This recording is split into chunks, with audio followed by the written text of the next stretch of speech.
So, as I mentioned in my introduction video, I'm gonna be talking about some anime contents, but not strictly anime content. So, I'm gonna be starting over with what left the most impression in me, the DANMACHI series. Especially, I'm gonna be linking it with the light novel, the manga, and, you know, the game. So, I don't want to use any footage from the anime. I don't want to give you a screenshot of the light novel scenes and stuff. Because, spoilers sucks. Let's face it. And I don't want you guys to go through that. Ever. Because I did experience getting spoiled about some anime endings. Or some really, really key situations to certain novels. And it sucks balls. I hated it. So yeah, I'm gonna start it off with this.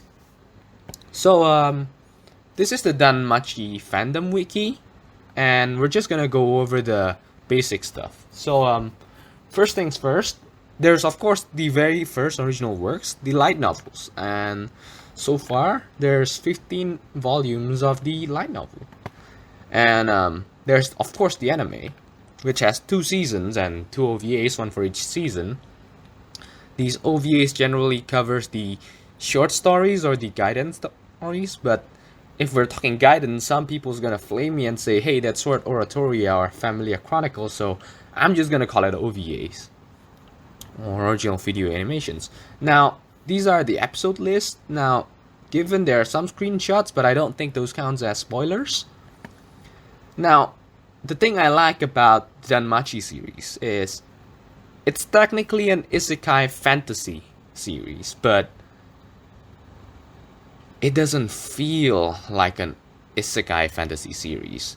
Now, given you know that it's a isekai fantasy series, but it's a unique experience going through this series because the series is the way it portrays the characters is different. For example, we got our main character here, Belle, and the thing I like most about him is how he's got an ideal, typical main character ideals. Wanna save girls, get a harem, get popular with the ladies, get strong.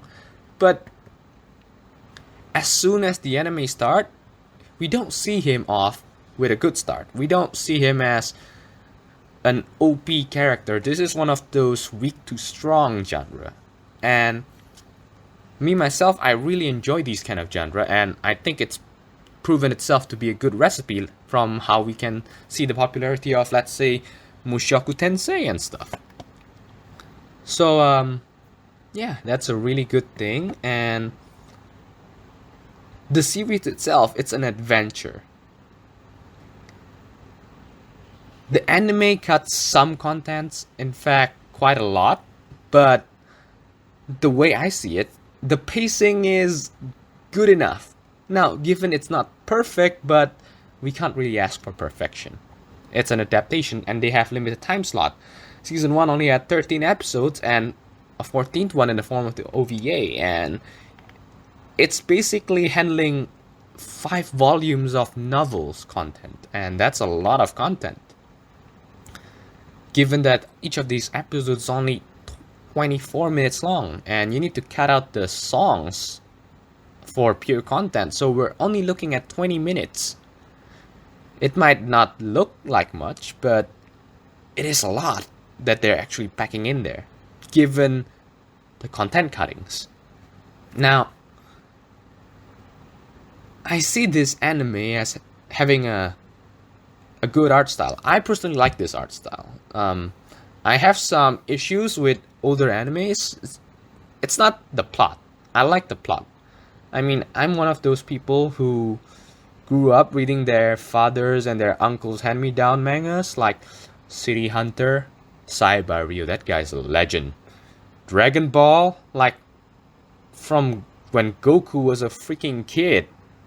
So I enjoy old series, old stories, as long as the content's good. It's just that when animated, The art style is just, yeah, it's a blocking stone for me, but that's just my personal point of view in it. And yeah, so these episode titles, I think they make it quite obvious what it's gonna be more or less about if you read the novel. And the novel is very good. Personally, I read the fan translation of the novels and I really enjoyed it. The characters are portrayed nicely. Each character get their own side stories in side story novel volumes, and we get to see the characters develop. So this story is not like one of those isekai stories where the main character gets all the shot and basically the side characters get swiped away, never to be heard of again after the arc's over. So you really see the character building in this series, and that's something I really enjoy. In fact, there's even some issues with the harem. For example, there's this one time where a certain member of the harem was having her worries, and when it comes to love, these kind of things, they have these tropes all over the anime. Like, it's been done before, but the way they do it, the way they execute it, it's refreshing. The pacing, it's nice. It doesn't feel like those really forced tropes where the character just go bam for, fan service. They don't do that. And I think it's nice. Given because it's written by one author, and an author generally tends to specialize on something. Sometimes it's the fighting scene, sometimes it's character description, sometimes it's character design, sometimes it's plot, sometimes it's romance. And yes, I do consider plot and romance as two different things. Plot is a more general content, whereas romance is a more specific content, a sub-content. More like everything other than fighting is really more of a sub-content on the plot. So, yeah, basically what I mean is generalization or specialization here. And from what I can see, this writer, if I were to give him a score for a general plot, I'd give it a 7 out of 10. It's not an impressive score. But for character development, fighting scene, and here's the most important part, character depiction. Now, it's not description, and it's not really design. It's designed, but it's not really designed. It's how to depict a character. It includes their personality, their thought patterns, their fighting style, basically anything that revolves around that character. I'd give this author a solid 8.8 out of 10. Now, not quite a 9, because, I have some issues with how some things are written, but if I'm not biased, I'd give it a 9 out of 10. Really good author. Now, given he has some weaknesses, like there are some scenes where it feels kind of weird, but as you can see here, well, in the first season, each volume gets like 3 episodes, or 2 episodes in volume 3's case. We see a difference here. In season 2, volume 6 gets 4 episodes, whereas volume 7 gets 6, and volume 8 gets 2. Whereas the OVA is an anime original. Now, as we can see here, they learned the lessons from season 1 and decided to pace slower with the second season. And I think this is a really good thing, because that volume 7 arc, the one where they took 6 full episodes, it's one of those really touching arcs that really got me into the series. Now, given I started the series with the anime and not the novel, but after which I decided to read the novel all over again, it might be because of that, but, well, yes, the fighting scene with the Minotaur was still awesome. I still enjoyed it. I still liked everything they put in the anime. I enjoyed it in the novel too. But they can't really compare with the sheer impact of what Volume 7 put me through, and seeing that they paced it quite slowly and put in quite a lot of the details. Oh my god, it's like they understand how I at least would feel, and I think this resounds and resonates with plenty of the fandom for this series. Now, given Volume 8 only got two episodes, but Volume 8 feels more like a filler content. Now, given there are some character developments in there, we get to see the world outside of Horario, we get to see the difference of point of view between Ice and Belle. Now, we can get more into detail on that if we were to talk about the Gaiden, because Ice gets more development in Sword Oratoria, which is her own series. But for me personally, I like this. I like how they put it out. I like how they pace it. I like it. I'm out of words. Now, if I were to give them a rating, Season 1 is an 8 out of 10. Season 2 is a 9.5 out of 10. Strictly correlated to the potential of the series, because you can't compare one series with another series unless they have so much similarity, because doing that is like comparing an apple to a peach or an orange. They're both fruits, yes. They're both anime, yes.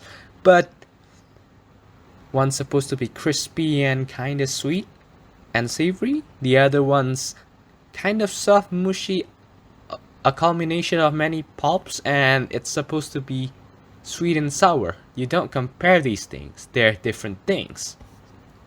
So when I'm doing comparisons, I'm mainly gonna be comparing it to the potential of the series as a whole. Now, given this thing has a game, as I mentioned earlier, DANMACHI, Memoria Freeze. Now, I personally play the game too. Now, I have a Familia there. I'm gonna write it down on the description maybe. So if you want to join my Familia, you're welcome. But, well, I do write it down as a free-to-play casual and stuff. I would like it if we can get to the higher leagues. So if you're inactive, I might just ban you. Now, given there are several games here, but the one I like the most is Memoria Freeze. Some of the other games have been taken down because they're not popular or some other things, but Memoria Freeze, a really fun, free-to-play game. I'm not gonna go much into detail about it. It's voiced. It takes story from the anime. In fact, when the anime updated to Season 2, the story got updated too. Now, there's four story points here. Belle, Ice, and strangely enough, despite not having her own series, Lefia do get her own point of view. Now, given that Sword Oratoria was technically shared in the point of view of Ice and Riveria here being something that we can compare to with Belle, because comparing Belle with Ice is just comparing a level 1 player with a level 80 player. I'm not gonna go level 100 because there's this guy called the King for that. And yeah, we can see how we're correlating here. One's mainly a physical fighting style with some magic splash into it. One's a pure magical fighting style. But it's still enjoyable nonetheless. But what I like about this is they also included the Familia Chronicle. Now, given it's not animated, so we don't really see that much of a CG, but we do see some scenes, and those scenes are worth it. Now, given that they already made a Familia Chronicle for our episode Ryu, I really hope that they can make a Familia Chronicle for episode Freya, because I kind of like it. It's nice and it's fun. So yeah, I like it. It's fun. There's not much else you really need in a series. It's really something you can enjoy, and it's really easy to enjoy.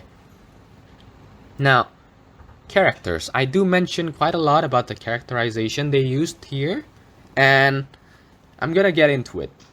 Like I mentioned earlier, Belle Cranell as a character is different from most isekai characters, and the side characters get development that make them don't feel like side characters, they feel like main characters too. Now, given, yes, I do know that in many other isekai novels, the main harem usually gets plenty of development over the years. But I'm not talking over the years, I'm talking them growing alongside our main character Belle.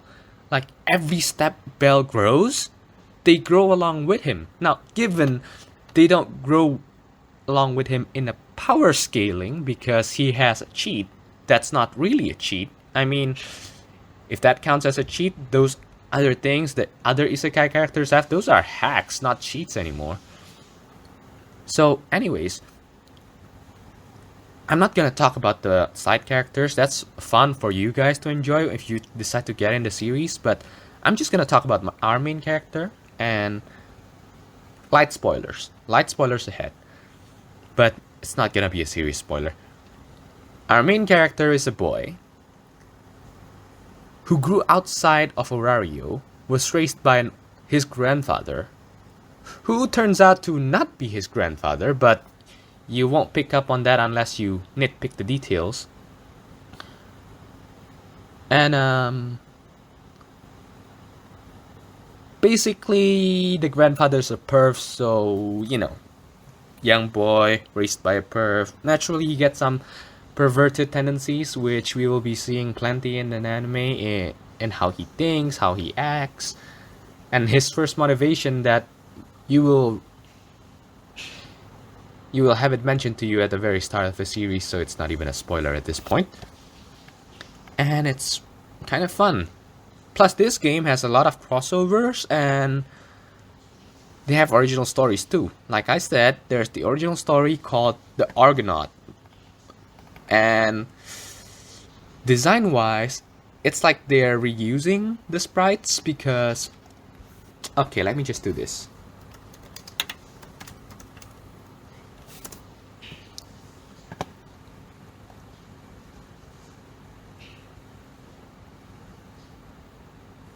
This here is Argonaut. This character right here is Argonaut. Now you tell me that's not Belle. And I'd say yes, because I know. But if I don't know, I'd say, isn't that Belle?